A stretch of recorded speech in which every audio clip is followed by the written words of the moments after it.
am looking forward to having our reader tonight. Anatoly, or A. Molotov, Tola, was born in Russia. He moved to the United States in 1990 and switched to writing in English in 1993. I don't know if he's going to tell us about how difficult that process would be, but it really seems quite difficult to me. He's been doing it since his poetry collection, The Catalog of Broken Things, was published by Early Press in 2016, so it's been out about a year and a half, I think. He's been published by Kenyon, Iowa, Cincinnati, various reviews, and Widely, and many more. He's also the winner of various fiction and poetry contests and an Oregon Literary Fellowship. His translation of a Chekhov story was included by Knopf in their Everyman series. He co-edits the Inflectionist Review, and you can learn more about Tola at his website, which is www.amolotkov.com. Would you join me in welcoming our reader tonight, Anatoly Molotkov. Tola, come on up.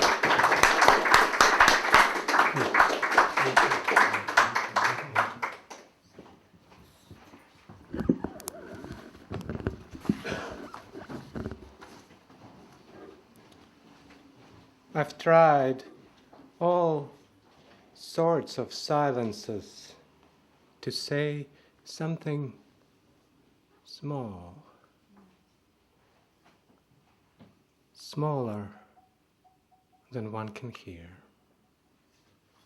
And so good evening. Thank you so much, Tom, for organizing this, and thanks to the series for having me read tonight. Thanks to everyone for being here. Thanks to this January for cooperating, unlike last January did.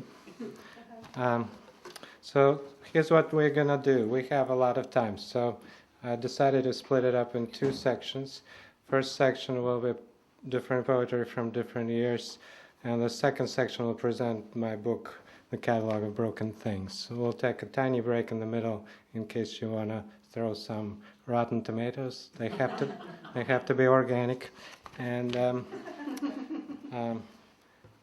we'll see how it goes. Now, I don't talk much about my poems because I don't know what to say about them, so I just read them, and you get to decide.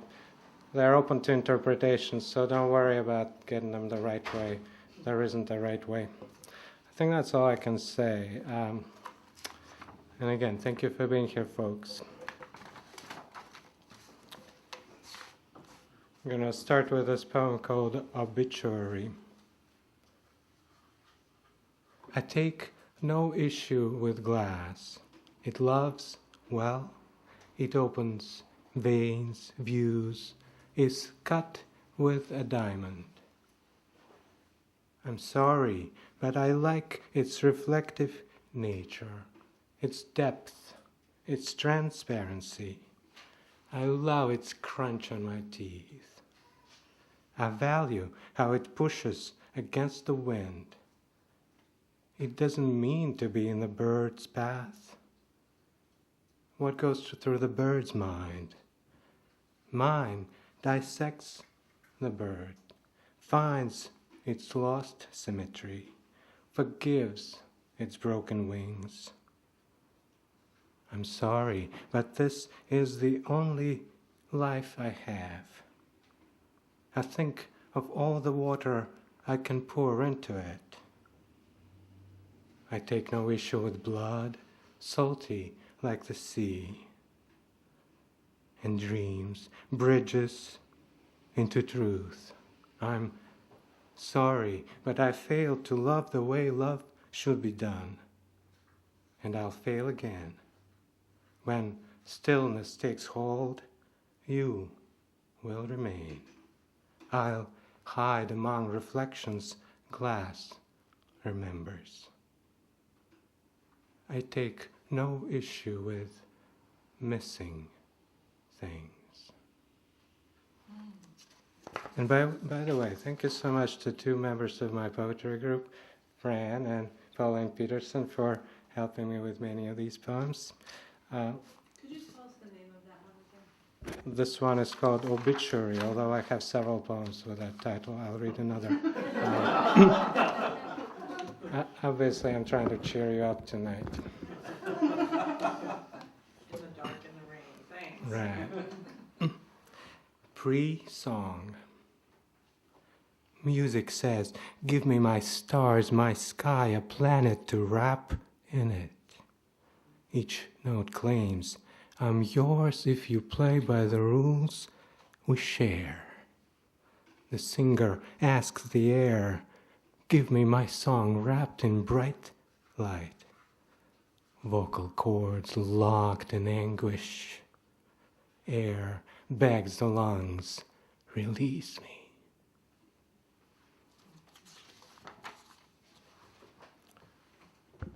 This one is called Battlefield.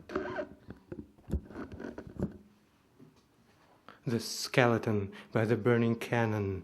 I take her hand, I see her inner curves, now transparent. I love how more than emptiness remains. This extinction, this extermination, this beautiful sand. My damaged muscle tendon, my burned out eyes, my inward stare without them, this listening while we still can, this dark wood, this blue sky, this steep hill, this lovely body I long for, this vast world with many dark hiding places for those like us, whose bones lie lightly, longing for symmetry, this dead river, the blue of my skin, its smell, its flies. There are many of us, this steep hill, this beautiful sand.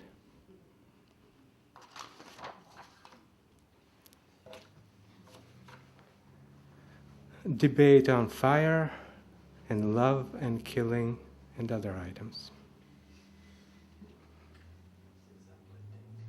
A seed grows into a house, a thought into a forest.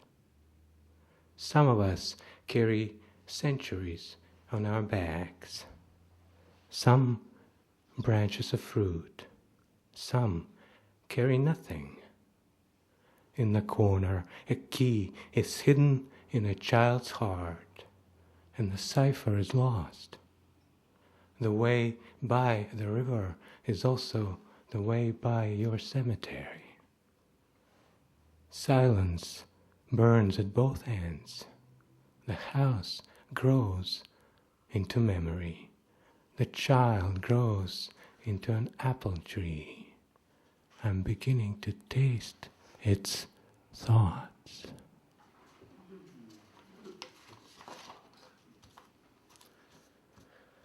Instruments of Perspective, reviewed just last night by the poetry group. Thank you.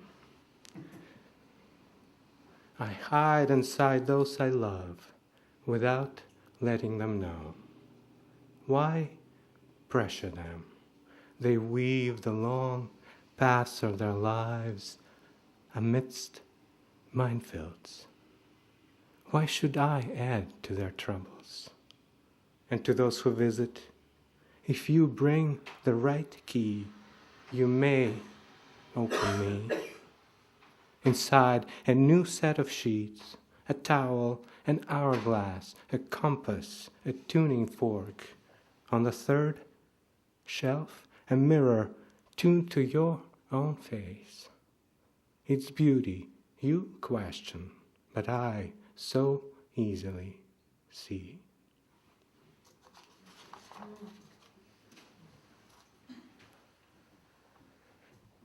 Bridge building.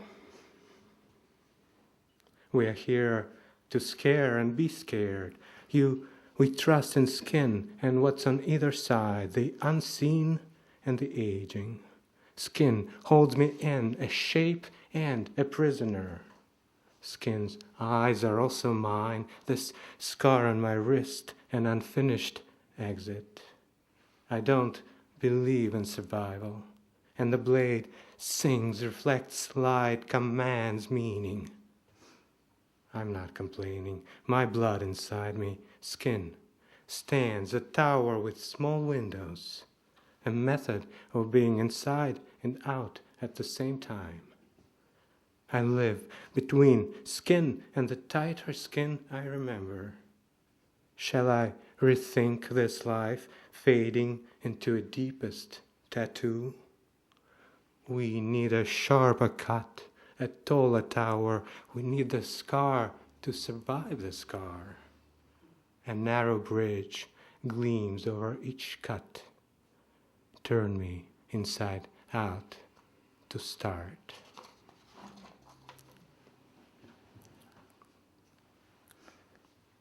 Handfulness. One hand for danger, one for smoothing the tired brow. Crow feet in my eyes, crow nests in my apple tree, spider webs for blossoms, their blind shimmer. How did time turn into responsibility? Or was it the lack of time, the brevity of each blood cell, each busy century?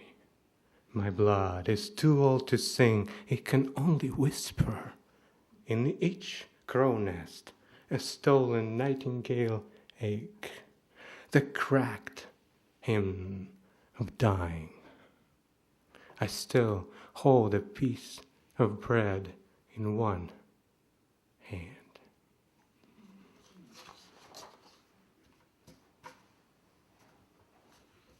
Obituary. I know you've been waiting for this moment. Can everybody hear okay? Yeah. I envy air, its discreet non-involvement with our vision, except to paint the sky a fake blue or to save as a canvas for dawn. I wish I could summon myself invisibly like the wind. I wish I could be cleared. What wouldn't I give for a little transparency? Even polluted, I will not complain. Even cancer is part of me. In the end, I will be smoke over your city. I envy the spaces between things.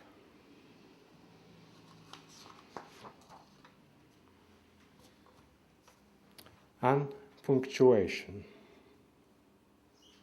If you need a new spelling for your question mark, use my body with its many rains, ready to wash away your mistakes. I open up into a landscape, a few hills, a few cows, the river's shining line under the red light from inside my arteries. My blood feeds the river, but we don't talk about it. We turn our eyes to the moldy ocean inside my skull's cavity. It's half full.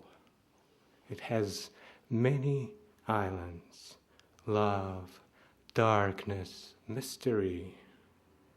On each island, you and I discussing the problem of river endings. I open up into an ocean, which is to say, flood. If you need a longer period for your question mark, hold me back with your small fingers.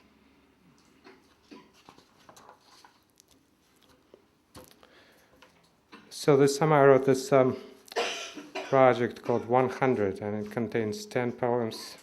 Each poem is in 10 sections. So I'll read this one called 10 Love Stories. I'm not going to say the numbers. You were the brightest apple, most fit for my hand. My hand was unfit for more. I was seduced by the skin of the brightest apple that fit my eye. Broken, fading, then remembered. You stood between the mirror and the tree, the apple in your palm reflectionless. We shared the rules. I entered you expecting to emerge improved. Inside a bed, stained mattress, needles, a rusty apple core, a door without a handle locked behind me. I'm stuck inside your wrong self. Am I the wrong I? They are my needles, my stains, my apple. I paid for apples. You filled my hands with rocks. My train was leaving. Any story is unlikely, and if my story lacked you, apples would fall through my hands. Rocks would fill my dreams. If I don't find you, nothing will ever reach me, not even the moon. Apples, apple trees, apple truths, apple blossoms, lips full of empty promises before the war. How are we to know what remains after years burn? Leaves turn to ashes, shadow where the tree stood. Who could have known the apple would fall into my heart, rip me open? Who knew the body was already ripe? When we fell apart in love and time stopped, the mystery was laid open. As if we had to bite into ourselves to know, as if we never were the same. The worm drills the apple as brown rot spreads through your well-being. You find the stars misaligned. The well in the backyard filled with sand. Some animals depart, others decay. You write a love letter you'll never send. My train leaves. The air, the animal, the run, the missing apple, missing story, missing face, they're here before with its own hereafter, tailored to our methods of love and ways of longing. The ends and the promises and the stained mattress on a broken bed where no one sleeps. You lost elsewhere. You send a letter meant for everyone, like an open hand or a love song written in ruins, the background of your life. Your quick moves, the efficient body, quick death. I place an apple on your coffin. I'm still here. When the basket broke, the apples scattered and no one, not even you, could pick up each one. What we think is love escapes, replaced by a new concept of love to fit the new self. You enter me, the apples disappear. I was a simple apple, my train was leaving. You picked me up and laid me in your basket. I lie, chosen.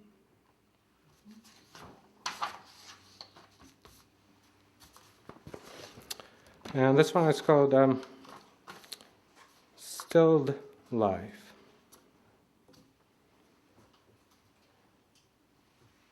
You raise your hand and the moment stops, broken up along its axis.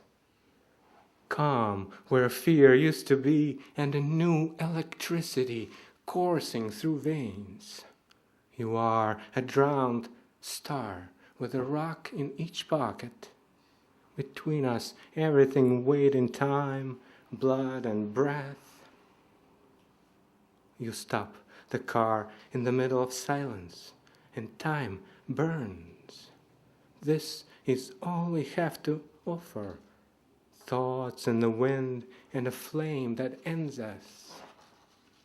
May the car keep running and take us to our unpredictable future, where fire consumes everything but the bone. Then eats away the bone. After all, the dead have no use for it. Sometimes broken things matter. I've tried all sorts of silences to say something small, smaller than one can hear. So let's take a break for a second, guys.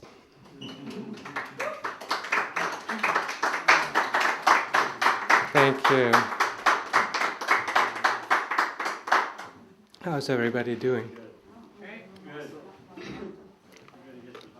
You know, first thirsty him. Well, the tea water is ready.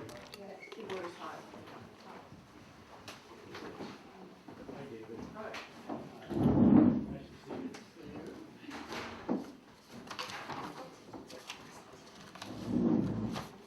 Hey, Brett.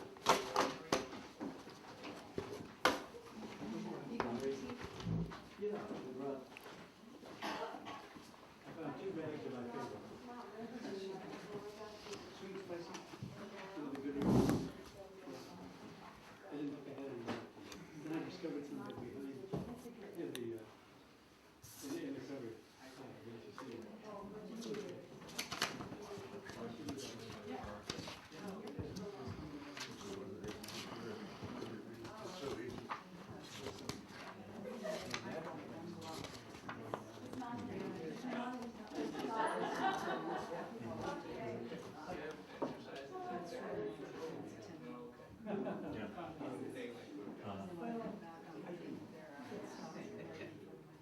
Yes, I'm going to start doing it for your door because I wrote it down. I go, when I say, I know someone.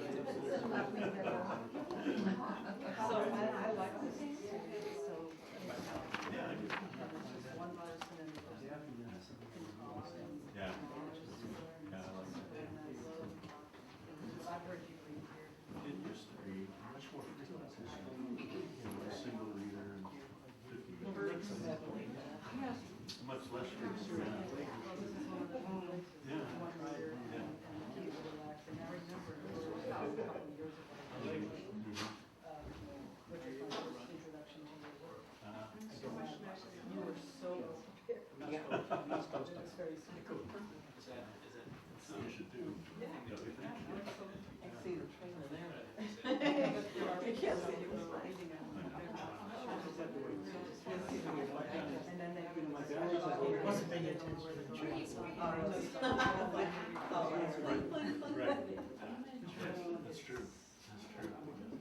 It's just like, everybody has a major illness. All right, folks, is everybody more or less ready? Yeah, that's what he said. Thank you. So it's okay to get up and work on your tea and coffee if the circumstances demand that. I'm totally fine with that. Caffeine is required for well-being. So in this second section, I will read from this book, The Catalog of Broken Things. It came out from Early Press just over a year ago. I wanted to say thank you to Annie Lightheart here, who was instrumental to convincing me to join Early Press, and her own book came out with Early Press about 4 years ago, I guess. It's a marvelous book that is our bestseller with Early Press, and I do recommend that you check it out if you have not yet. So thank you, Annie. Early Press also works now with this fabulous designer, Beth Ford, who's also worked with you, Paul Land, and probably some of the people present here. So I personally like the cover probably more than I like the book, thanks to Beth Ford. We'll be the judge of that. That's fair enough. So we have 4 poems in this book that are long poems, and that's how this book works. And I will read selections from each of the 4, and hopefully be done in about 5 to 8 or so. The first poem has the same title as the collection. It's The Catalog of Broken Things. I let my dead mother in. She's lonely out there on her own. Her ears are seashells, empty of sea. She carries me among her bones where her womb was. The moon a breath away, a dead fact. I leak into the moment, linger. Death holds my hand, listens. I want to stop, to go back, to think it through before being. Shadows, watch out for me. My mother brings a pillow full of her own hair, soft like dawn. She grew it all her life and after. She sleeps lighter with her head on her own past. The past, her only coin. Her lips don't move. She says, "Where is your passport?" I don't have it. I don't need it yet. Her eyes are flowers, but softer. My wife, an answer that eludes questions, makes words shine in their own right and wrong, turns thoughts to facts, to fictions, makes me regret our passing future, our separate past. She is a crooked mirror in which I am more and less. She undefines me, sends me looking for myself in new places. I invite exile, love invasion, mourn her in advance. My father holds a fishing net of small suns, each shining hesitantly, uncertain which planets might revolve around it. He carries his boat. His eyes are oceans of salt with rocky islands in the middle where light goes to sleep. His hands are heavy from the work. His lips a crack in darkness. The moon fails, falls. The wind listens.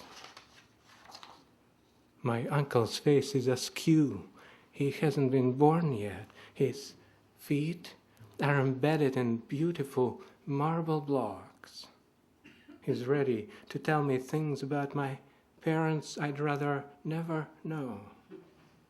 My parents have their own beautiful marble blocks. My uncle retreats, uncertain of my attention. I'm someone else's memory, someone else's marble block. My sister wears her old skin, her face a boat. If I shake her hand, will she crumble? She has her passport. If I embrace her, will she turn into shadow in my arms? I see myself in the street, by the sea, in a cell, in a shell, in a joke, in an accident. I see my life as a short story. As I prepare to vacate this body, my thoughts run after me. My brevity lasts, demands lifelong scrutiny. My husband is an ocean I don't have a boat for.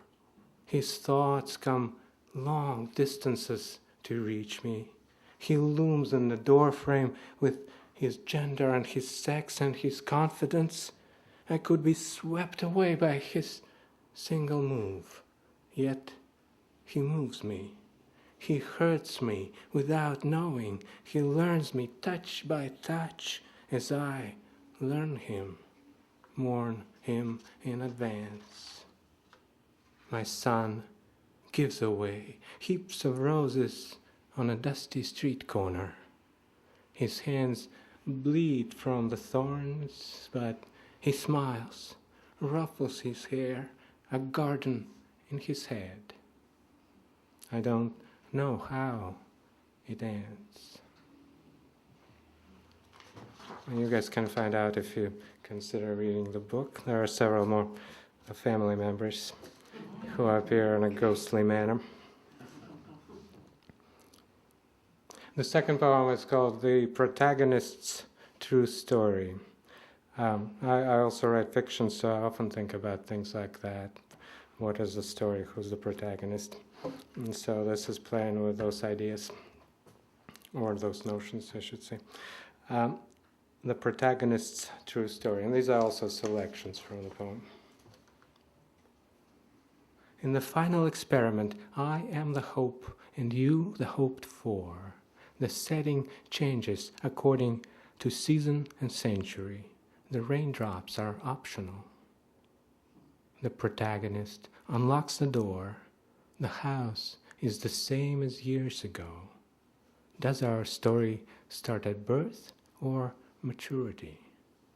A great idea was just there on the tips of our minds when we bent down for a quarter and a bright future on a sunny street so long ago. In the final experiment, I am you and you are I. We meet in the middle of an empty field. You take out your weapon of choice. Perhaps it's my choice. Veins have no traffic lights, no stop signs. Blood laughs at high speeds. Life boils our white cells, runs from the scene of the accident. We are the eggs of our future selves. The protagonist is not in this scene. In the final experiment, you are the death, and I am life. Your long-term chances are excellent. You show me to the waiting room. In the cellar, our tools wait. We know brick, glass, wood, eye, arm, back. Do we really affect the outcome? Cancer cells don't sleep. We extend our arms into space, molded to our will, but not our own stories. We love it all. A flood starts, a flood ends. We fall asleep with each other's names on our lips. In the final experiment, you tell me not to come, but I do. When I arrive, you are not there. I step out to look for you. When you arrive, I'm not here. You step out to look for me. We never see each other again. We swim as far as there is ocean to believe in. In the final experiment, you are the typist, and I'm the letter I. Each time you press my key, your finger applies more pressure. Then you type out a vehement line of eyes to make a point. We are wrapped inside a bundle of narratives, bright sun, bright moon, and our own story, so beautiful, so ready to end.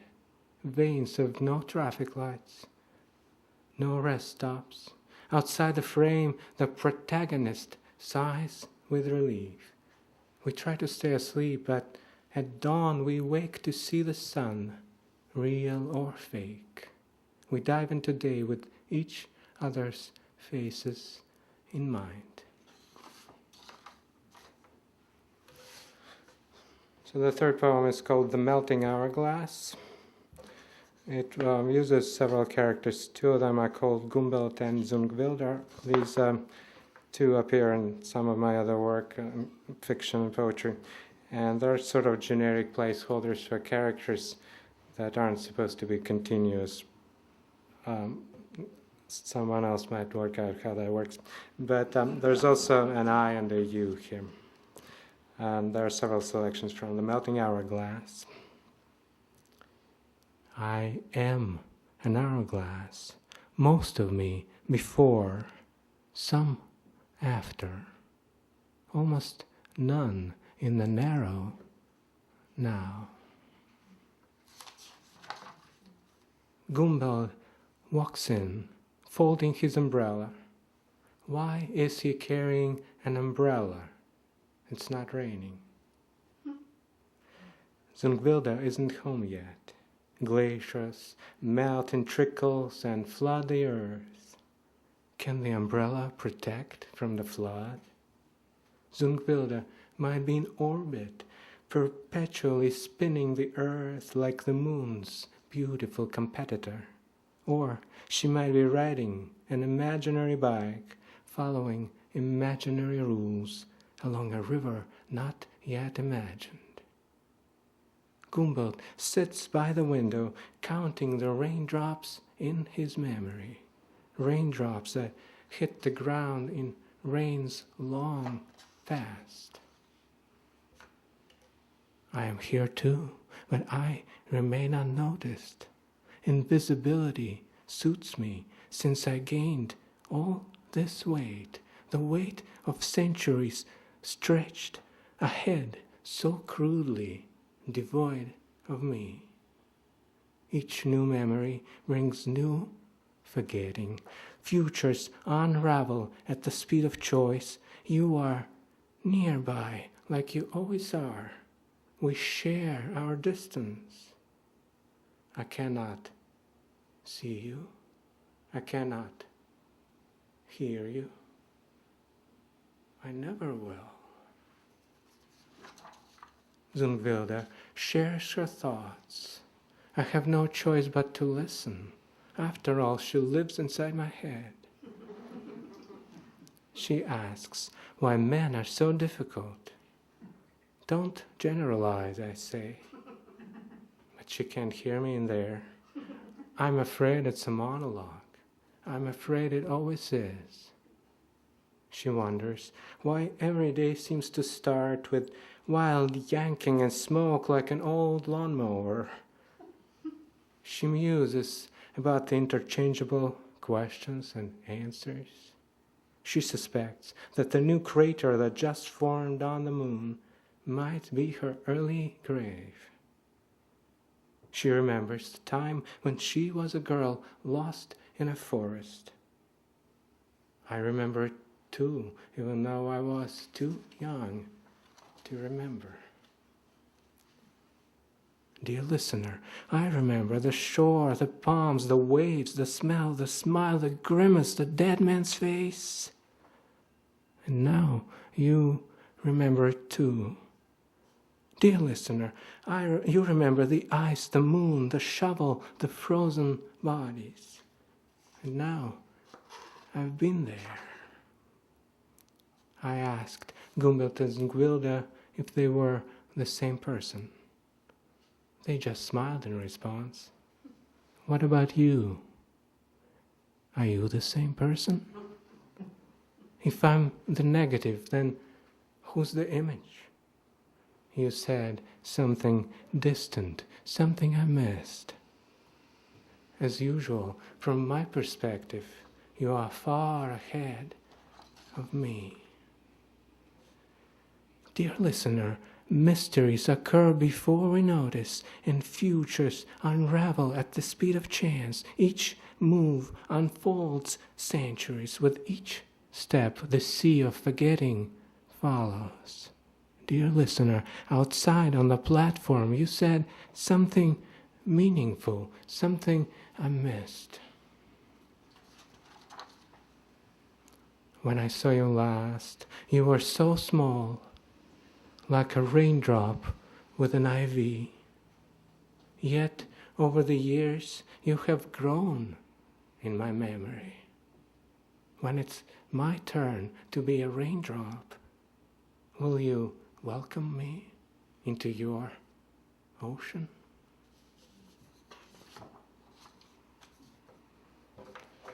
And the fourth and final poem in the collection is called Your Life as It Is. And it starts with a key, and then you'll pick up how it proceeds from there. So several selections from Your Life as It Is to conclude tonight's reading. You wake up in the morning, you go outside. This is your life as it is. You wake up in the morning and get out of bed. The carnival is in town. The signs are unmistakable. The calliope song, the smells, the excited voices. Your husband is making breakfast. He's humming to himself. You would rather have silence, but you will not say anything. Last year's footprint is this year's mudslide. The pawns are running an election to select the king. You receive your own radio transmission from the future. It is encrypted. You don't know the cipher yet. You go outside. The bright red sunset is the same as the last time. You wake up in the morning and find yourself in the middle of a snow-covered field. Minuscule on the horizon stands an outline of the place you call home. The only path you see leads away from it. Your wife is walking toward you across a vast distance. Her figure is tiny, but her enormous shining eyes are like moons over the spare landscape. Somewhere along the way, your smile turned into a grimace. You have tried to mark your every turn so you can make your way out of the labyrinth. But the paint has run dry. Knights and bishops are laughing at you from a nearby hill. Then you notice that the walls are 2 feet high. If you hadn't looked down all your life, you would have realized that sooner. You go outside. The street is brightly decorated. Cheerful balloons of all colors are tied to benches, street signs, even the parked cars. But there is no one in sight. Is it possible that the whole world exists exclusively for your sake? You wake up in the morning. The carnival sounds you heard just a minute ago belong to your dream. The waking life is the same as the dream, but without the carnival. You have to warm up your car.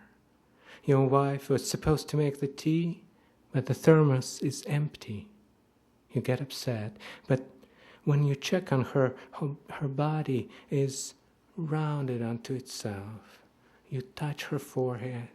It's cold and impenetrable, like other dreams that have slipped away. You don't have to close her eyes. Your handwriting had turned illegible before arriving on paper. This is the nature of your thoughts. A black and white couple of pawns get married and improvise a new game. You go outside. The little girl rides her bicycle by your front porch. The wheels are frozen, as if she's in a film. You realize you too may be in a film. You look around for a camera, but your own eyes are the camera and the source of light. You wake up in the morning and open your eyes. Your room is crowded. Your old friends, long dead, have come to honor you. Their eyes are kind, as if they had forgiven you all the offenses you unwittingly committed. Your husband desperately holds onto a tree branch, suspended over a deep canyon. You stand on the edge. You want to help, but as much as you try, you can't reach him. In panic, you scan the area for something you could use to help him hold his weight. There is nothing but pine cones and dry leaves. You bend over to tie your shoe.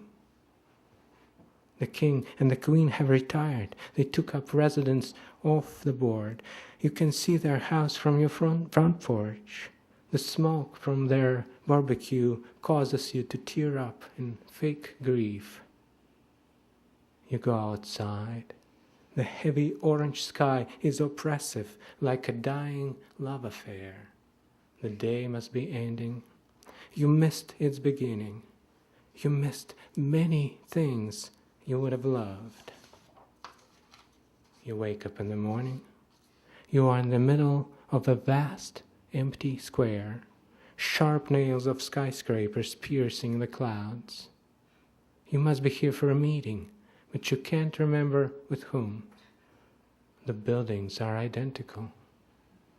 Your dead mother is surprised to see you. Her lips move, but no sound is produced. You realize that you have gone deaf. You try to read her lips, but they don't appear to form words. You take her by the hand to guide her out of this place. Her hand is small. Your history is more ancient with every day. Before a moment passes, it is already registered in the catalogue of the past. The catalogue is not alphabetized. A few pawns are picking on a rook in the space between the ocean and the river. You go outside, but the outside is gone. It's like a vast, empty field, but without a field. It's like you, but without you. You have brought a library of building blocks from which you will construct it all over every day. You must create yourself and the world around you. This is your life as it is. Thank you.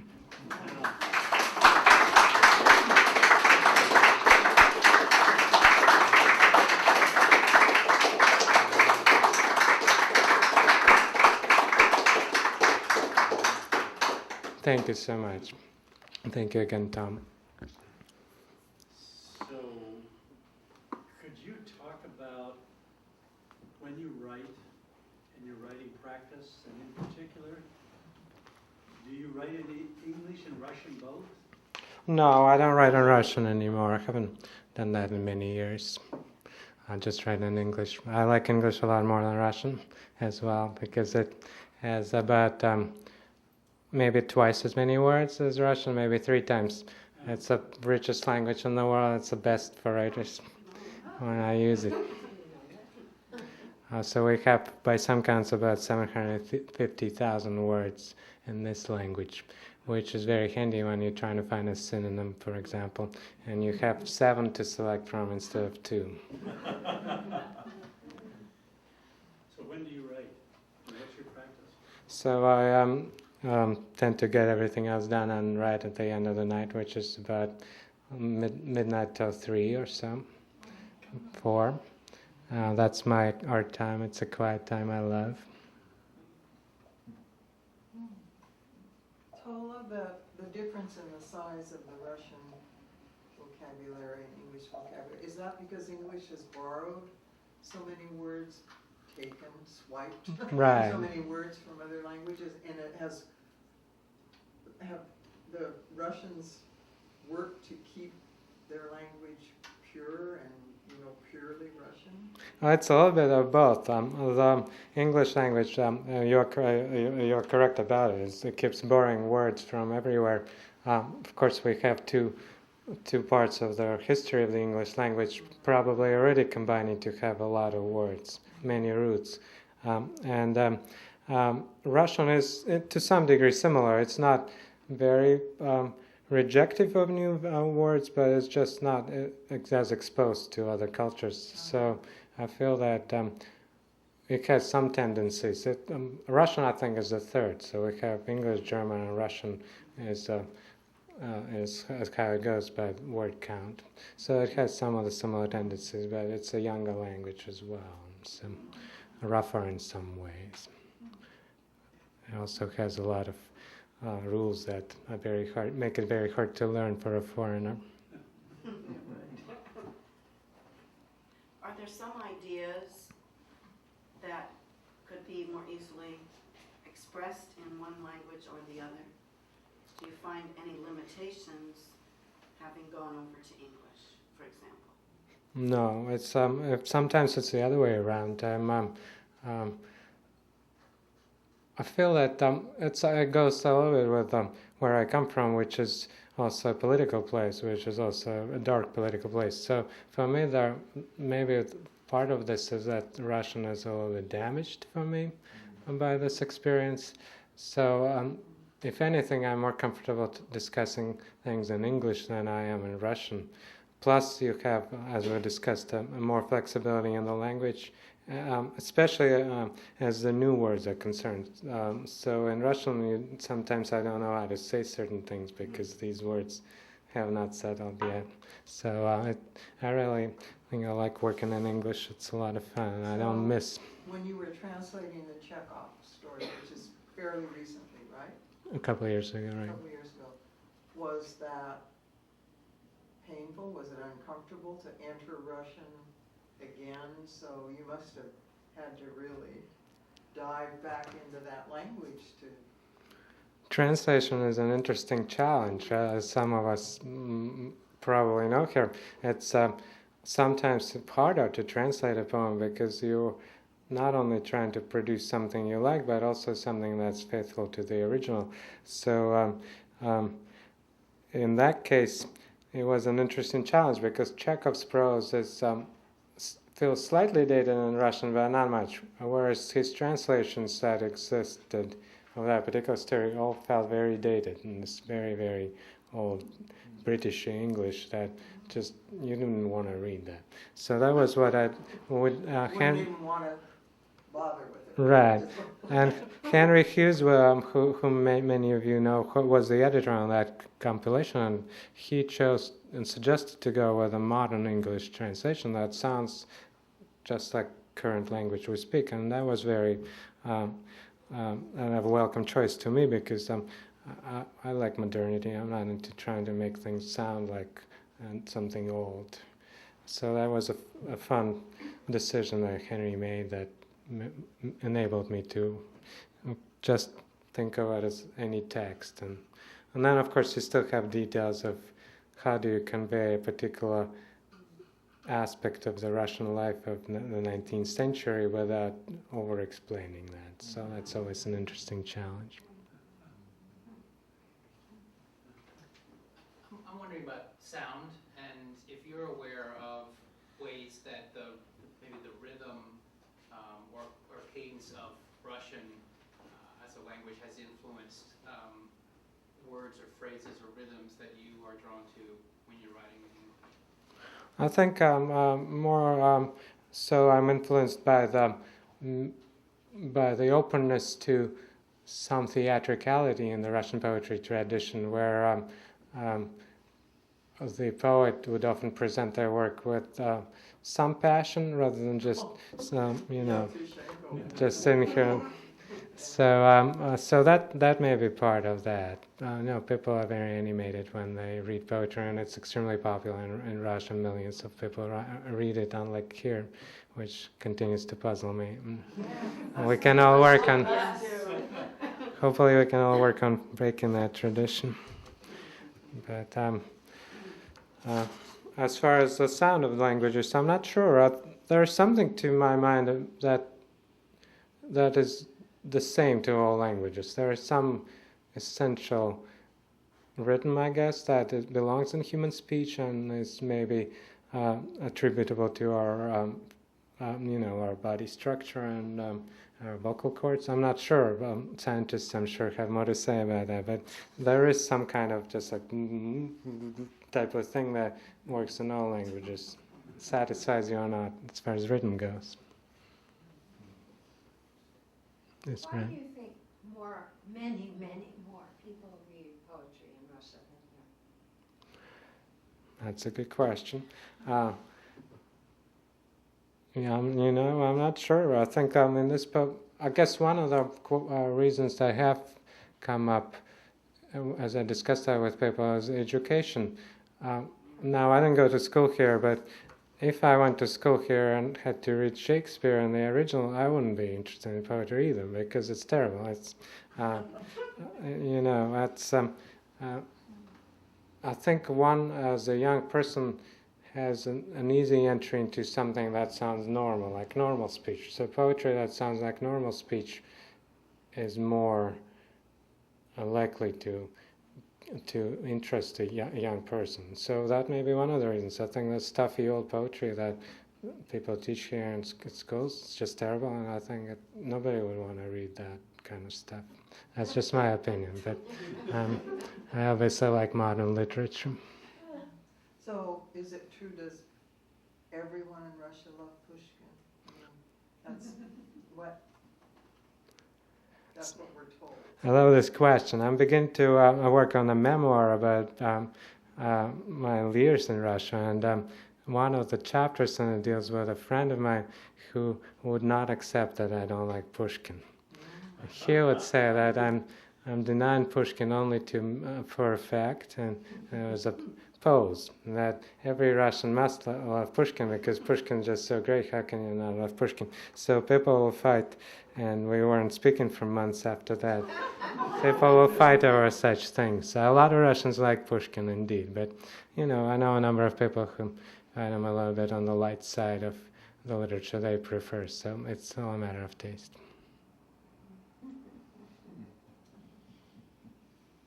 Well, Tola's going to be here for a bit. There are books. He'll be available to sign. There's still refreshments. Please take refreshments with you if you'd like. That's what they're there for. Is there a final question for Tola? Would you say what the longest word in the Russian language is? My daughter took Russian, and when she was at the U of O, there were some rather massive words that she was working with. I don't know about the longest, but there is this word that the tourist might hear, dostoprimечательность, and that's like tourist attraction. Dostoprimечательность. That's about 12, 14 letters, I think. If something longer comes to me, I'll email it to you. Thank you, guys.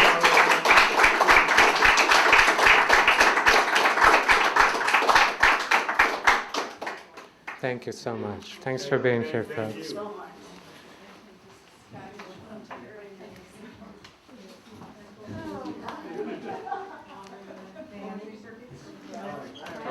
The best reading I've ever heard from you. Yeah, it was excellent.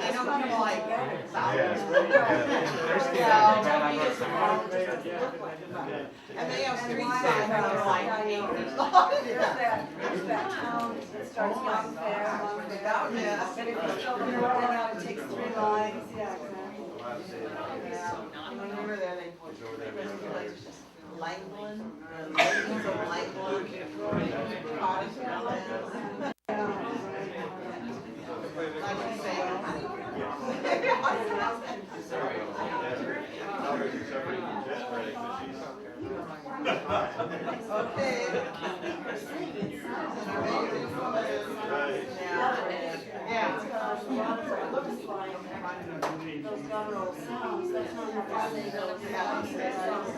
I know, I tried to say it.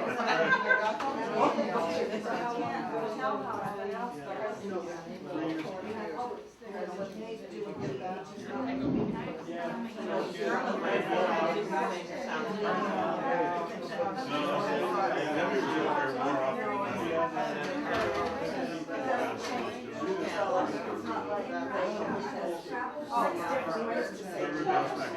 know, I love that. I love it.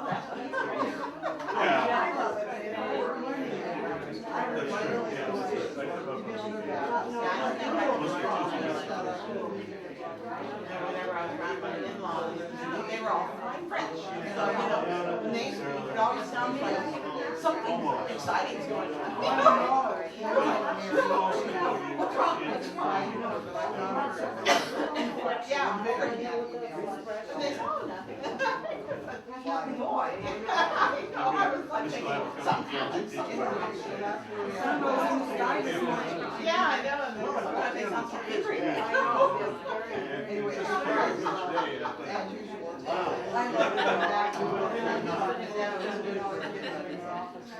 No, there's cultural. We got time. parents, stepmother and his dad were French, and then his all his brother and his brother and his sister weren't French. They were always going here, going to France all the time. And so, and he was a little bit But then he'd say things to me, and I go, I hope what you said is probably good music. It sounded beautiful. I know. Yeah, that would. Not having Say that really again. good girl, fun, very Great.